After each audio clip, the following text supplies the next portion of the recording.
कि जैसा भगवान दुनिया को बनाते हैं वैसा वेद में लिखे, कोई अंतर नहीं। अच्छा, हमारे यहाँ जब हम कक्षा 5 में हमने उत्तीर्ण किया और कक्षा 6 में हम पहुंचे तो एक पुस्तक लगती थी जिसका नाम था भूगोल। आपके यहाँ चलती है राजस्थान में भूगोल? अरे भूगोल का मतलब क्या है भाई? भू यानी पृथ्वी और गोल यानी गोल। पृथ्वी कैसी है? गोल है। भूगोल, अरे हमारे यहाँ कक्षा 6 का विद्यार्थी इस बात को जानता है कि पृथ्वी गोल है। कैसे पता चला? ये ऋषियों की भूमि है, ऋषियों का नाता वेदों से है। वेदों में भगवान ने जैसा संसार को बनाया वैसा वेदों में लिखा है। अच्छा चलो, ये तो आपके लिए बहुत कठिन बात हो गई। बहुत सरल उदाहरण मैं आपको देता हूं। मैंने कल भी कहा था, every faculties of science are available in the Vedas. वेदों में साइंस के सारे सिद्धांत मूल रूप में विद्यमान हैं।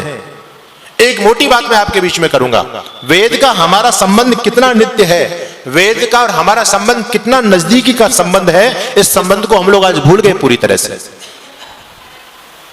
आप देखो, हमारे पूर्वज लोग वेदों को अपने जीवन में कितना महत्व दिया करते थे। अगर मैं संबंध की चर्चा करूं, आज हमारा और वेद का संबंध बिल्कुल अनजाना हो गया, कोई मतलब ही नहीं है हमको वेदों से। लेकिन यदि आप पूरी तरह से ईमानदारी से अपनी दिनचर्या को जीते हो तो आपको पता चलेगा कि हमारा और वेद का संबंध कितना निकट का संबंध है। अच्छा, प्रातःकाल जब आप लोग उठते हो तो दिनचर्या कहां से शुरू होती है जी? ओम प्रातरग्निम प्रातरिंद्रम हवामय, बोलते नहीं वेद के मंत्र से। आपकी दिनचर्या कहां से शुरू हो रही है? वेद से दिनचर्या शुरू हो रही है। हमारे यहां हर एक दिनचर्या का मंत्र है। बड़ी विशेष बात हमारे पास में, यानी ऋषि लोगों ने हमारे जीवन को वेद से ऐसा बांध दिया कि उससे बाहर हम जा ही नहीं सकते। प्रातः उठते ही सबसे पहले वेद का मंत्र बोलना है। स्नान करते हो तब भी मंत्र है, आप ना बोले ये बात अलग है, बाकी हमारे यहाँ स्नान करने के भी मंत्र हैं। आप नाश्ता करते हो उसके भी हमारे यहाँ मंत्र हैं। आप यात्रा करते हो उसके भी हमारे यहाँ मंत्र हैं। आप स्वाध्याय करते हो उसके भी हमारे यहाँ मंत्र हैं। आप भोजन करते हो उसका भी हमारे यहाँ मंत्र है, ठीक है। आप व्यापार करते हो उसका भी हमारे यहाँ मंत्र है। सब चीज का मंत्र है। और जब आखिरी में रात को आप जब बिस्तर पर सोने के लिए जाते हो तो आपकी दिनचर्या कहां समाप्त होती है? वेद मंत्र के साथ में। यज्जाग्रतो दूरमुदयित दैवम, कहां से शुरू हुई थी? सुबह वेद मंत्र के साथ आपकी दिनचर्या शुरू हुई। हर दिनचर्या के साथ में वेद जुड़ा रहा और रात को जब आप सोने के लिए बिस्तर में पहुंचे तब भी आपकी दिनचर्या वेद मंत्र के साथ में समाप्त हो रही है। अरे इससे अच्छा संबंध वेद का हमारे साथ क्या हो सकता है? ये ऋषि लोग पागल थे क्या जो हर काम के लिए वेद को हमसे जोड़ दिया? बड़ी विचित्र बात है। देखिए, हमारे यहाँ 16 संस्कार है। संस्कारों की चर्चा मैं आपके बीच में करूंगा जिस समय आपकी अच्छी उपस्थिति होगी तब। 16 संस्कार हैं और एक संस्कार का नाम है वेदारंभ संस्कार, है ना? अच्छा बताओ, कब किया जाता है वेदारंभ संस्कार? वेदारंभ संस्कार यानी शिक्षा का प्रारंभ। आज जब आप अपने बच्चे को स्कूल भेजते हो ना, तो जब वो पढ़ाई शुरू करता है बच्चा, तो हमारे ऋषि लोगों ने उस समय का एक संस्कार दिया जिसको कहते हैं वेदारंभ संस्कार। और पहले शिक्षा का माध्यम क्या होता था? स्कूल नहीं, गुरुकुल हुआ करते थे। सभी बच्चे गुरुकुल में जाकर के शिक्षा प्राप्त करते थे, आचार्य के चरणों में बैठ करके। तो अभी बच्चा घर से गया है गुरुकुल के अंदर और वहां जाकर के क्या पढ़ेगा?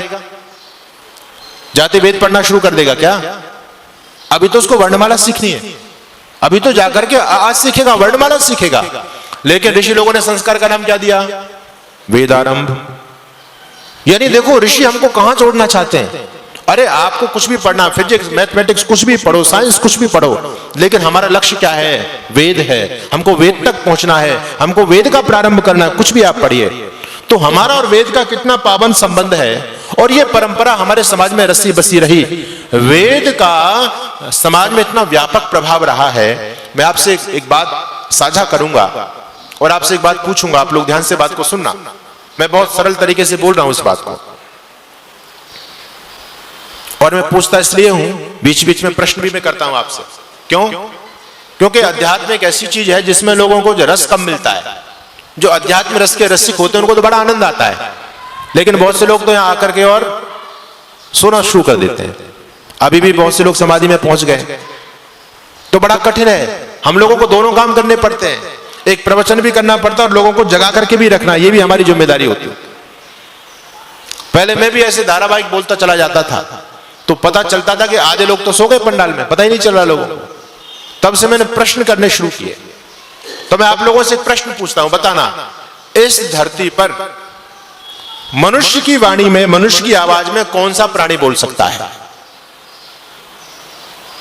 क्यों जी?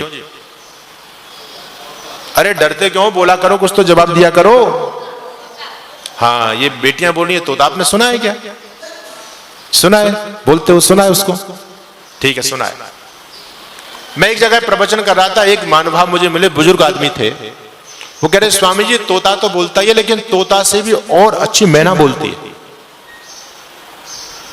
मैना एक अलग प्रजाति, तोता की फीमेल नहीं होती मैना, उसकी पत्नी नहीं तोते की, वो तो तोती होती है उसकी, तोते की पत्नी तो, लेकिन मैना अलग प्रजाति होती है। वो कहते हैं जी मैना तो ऐसी है स्वामी जी, तोता कुछ भी नहीं बोलता उसके आगे, वो तो बिल्कुल स्पष्ट बोलती है, बिल्कुल स्पष्ट। कहते हैं मैंने मेले के अंदर देखा, और मेले के अंदर एक मैना इतना स्पष्ट बोल रही थी मनुष्य की आवाज में, तो एक व्यक्ति आया और जिस व्यक्ति के पास वो मैना थी पालतू, उसको बहुत सारा पैसा देकर के उसको खरीद ले गया अपने साथ। तो मैना भी होती है और तोता भी होता है। अच्छा आप लोग एक बात बताओ, इस धरती पर कितने सारे पक्षी हैं और कितने सारे पशु हैं? 84 लाख योनि मानते हो, नहीं मानते हो? अरे मनुष्य को हटा दो, बाकी इतनी सारी बच गई। तो इनमें केवल 2 तोता और मैना ही क्यों बोलते हैं? इनको ही हमने क्यों सिखाया? कबूतर को हम प्रशिक्षण क्यों नहीं देते? कौवे को प्रशिक्षण क्यों नहीं देते? तोता और मैना को क्यों सिखाते हैं? ऐसा तो नहीं उन्होंने ऑटोमेटिक बोलना शुरू किया, उनको सिखाया तो है ना आपने, मैना को भी सिखाया, तोते को भी सिखाया, तब उन्होंने बोला। तो आपने कौवे को क्यों नहीं सिखाया? आपने गौरैया को क्यों नहीं सिखाया? है ना, क्यों नहीं सिखाते हो आप? क्योंकि वेद ने हमको बताया। यजुर्वेद का मंत्र है सारी पुरुषवाक शुक पुरुषवाक। शुक कहते हैं संस्कृत में तोते को, और सारी कहते हैं मैना को। कहते हैं सारी पुरुषवाक शुक पुरुषवाक, ये तोता और मैना पुरुषवाक हैं, ये मनुष्य की वाणी में बोल सकते हैं। तो वेद ने हमको बताया और हमारे लोगों ने इन पर प्रैक्टिकल करना शुरू कर दिया। बोलो, इन्होंने बोला या नहीं बोला? इन्होंने बोलना शुरू कर दिया, प्रत्यक्ष हो गया। तो वेद में तो कोई बात मिथ्या है ही नहीं, इतनी व्यवहारिक बातें वेद के अंदर भरी पड़ी हैं। हम वेदों को पढ़ते नहीं है और हम वेदों की बात सुनते ही नहीं।